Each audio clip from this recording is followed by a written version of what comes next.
Well, hello there, and welcome to another edition of Warbird Wednesday. My name is Fred Bell, the Vice Chairman of the Palm Springs Air Museum, and today we are continuing to go down kind of reconnaissance tracker row with Greg and our new assistant Kevin, which we'll talk about him, the new Greg, maybe, or the old Greg with a new assistant. I don't know, one or the other.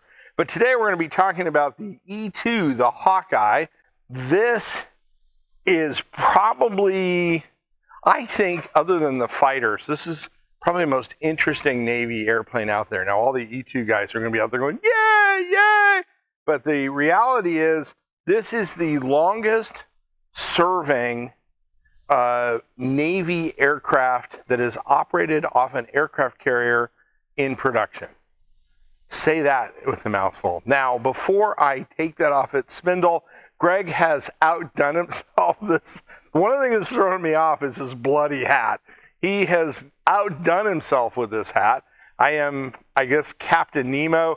This is for Dragon and Lou for their wedding. I wore my hat here, so congratulations on the nuptials to Dragon and Lou and their wedding. So without further ado, I will say anchors away and toss it off camera. Oh, another great catch by the Kenny. Now, today we're talking about the E-2. This is the Hawkeye. I'll throw up a plan view of the aircraft. You can see that. It is a purpose-built aircraft. And what I mean by that is it was a completely new design. It replaced the E-1, the Tracer, which that's an interesting name for it. I like Hawkeye better. What do you think? Hawkeye? I like Hawkeye better. So it is a purpose-built aircraft. The design started in the late 1950s, early 1960s, and the requirement and what was going to go into this bad boy was the fact that we've talked about integrated fleet systems. So this aircraft was an attempt to take, and I'm going to tell you why it was an attempt in a minute, initially to take the Navy's new concept of the Navy Tactical Data System and integrate its early warning aircraft with data on the ships.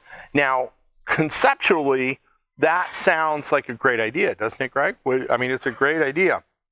It was initially designed the W2F-1, which is not as sexy as the E-2, but it had a problem. The E-2, the A model, when they brought it into production, now we're going to talk about, we've talked about 1960s era aircraft before and the just insane amount of money that was spent on these things.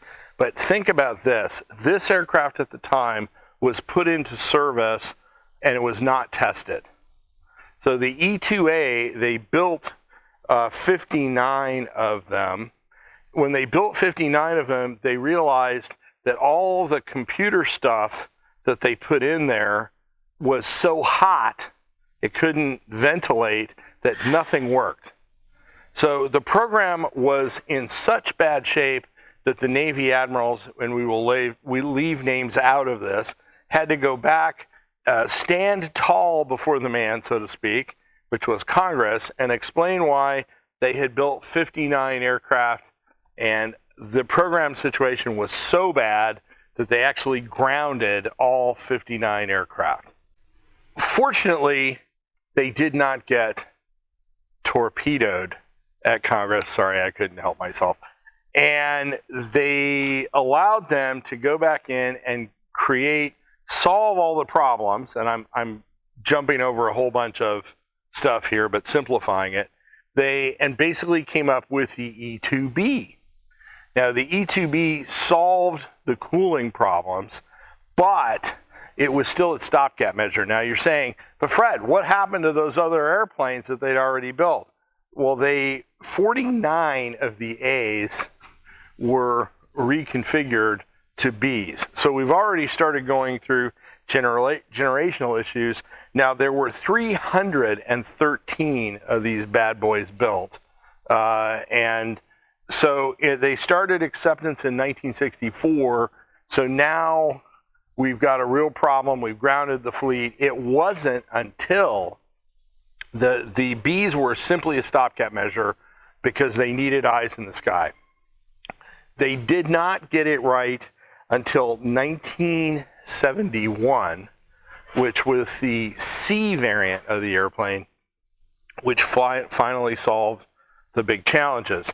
Now, the other thing initially about this design was it has T56 turboprops on it, and there's some different variations in the engine from the initial build to what's flying the E-2D now.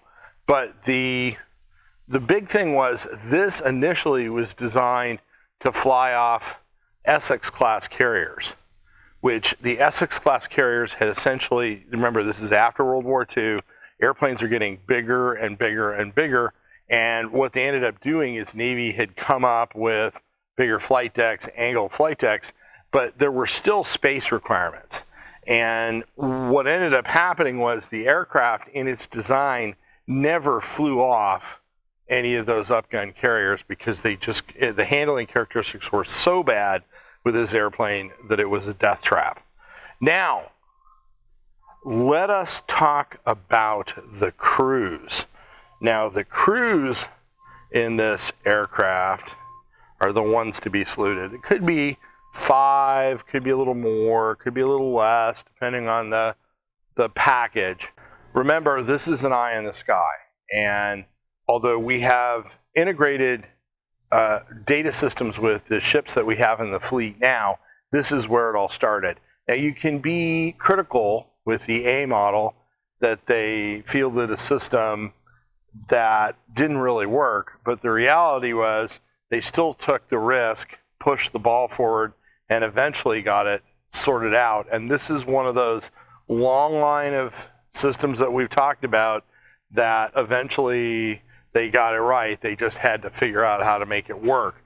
But this right now is probably the premier platform of its type, reconnaissance detection platform of its type in the world. The Gulfstream, the G550, is giving them a little bit of a challenge, or some early warning stuff that's built on that. But if you were a crewman in the early days of this and you were trying to sort it out, remember, you were also in what? The Cold War. Difficult environment, you're on a ship, it sucks, which is a technical term. You're flying, you're not flying the crews will argue with me, but not a super sexy airplane like a fighter. And also, what happens to that bad boy if you lose an engine? You get launched off an aircraft carrier, you're going in the drink. So it was also a little bit of a challenge to operate in the real world environment, but the crews on these aircraft definitely contributed to the defeat of the Soviet Union in the Cold War. We couldn't have done it without them. And even in today's Top Gun, when you see them go in to attack the airbase, what are they being directed by? They're being directed by an E-2D, one of the modern ones, which I will explain in a minute. So this aircraft has a very long lifespan. It's not going anywhere. It's continuing to be upgraded. I'm going to tell you about our partners that are flying it. And so, yeah, to the crews, I'm going to give you a salute today. Now, because your mission is so aggressive to those Hawkeye crews, I am going to take probably in the entire 157 episodes, and again, for Lou and Dragon, the most scary soda we have ever had on Warbird Wednesday. This is a lime product, lime flavor maybe, no fruit, bottle, whatever. This is, if you've ever, I'm old enough, this is an old Coca-Cola, but this is an antique. It's been I have no idea who that is. The scary thing about this, I've never seen this on Warbird Wednesday, is this one actually has a stick-on label. And the stick-on label has the ingredients. I can't read the nutrition facts, which maybe are better. And it's a product of India. Nothing against India, but this has come a very long way to be on Warbird Wednesday. So without further ado, a little bit of a fizz. Greg's listening there. That's a key thing. So to you Hawkeye crews out there, old and new, I salute you.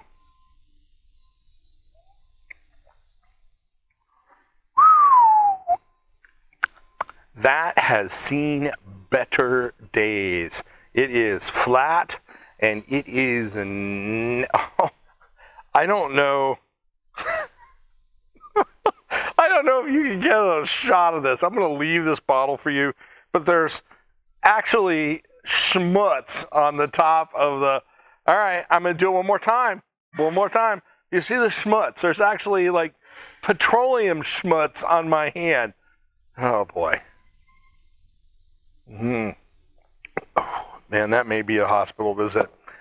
Greg, you've outdone yourself this time. That is scary. Whatever that is, pour that out. Don't even let anyone near that thing.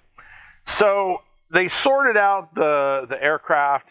They eventually got to the E-2D, the advanced Hawkeye, in 2010.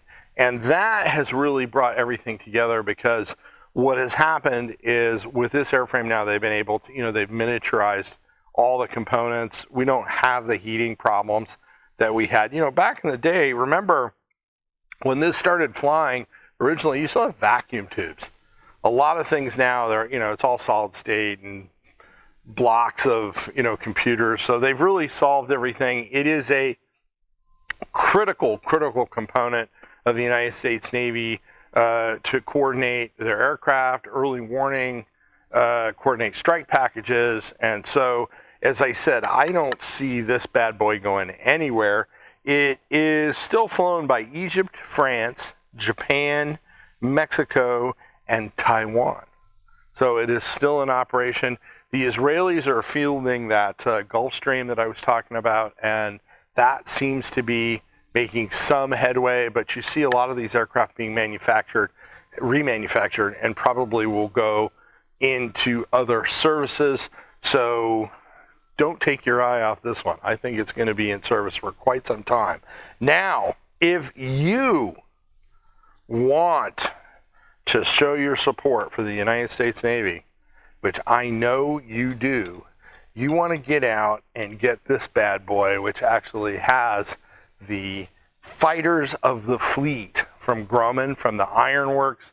This is a shirt with the Grumman logo on it. We've actually had guys have totally gone to Oshkosh that people have tried to buy that shirt off their back because they can't get the Grumman logo. They can't find it. We've got it.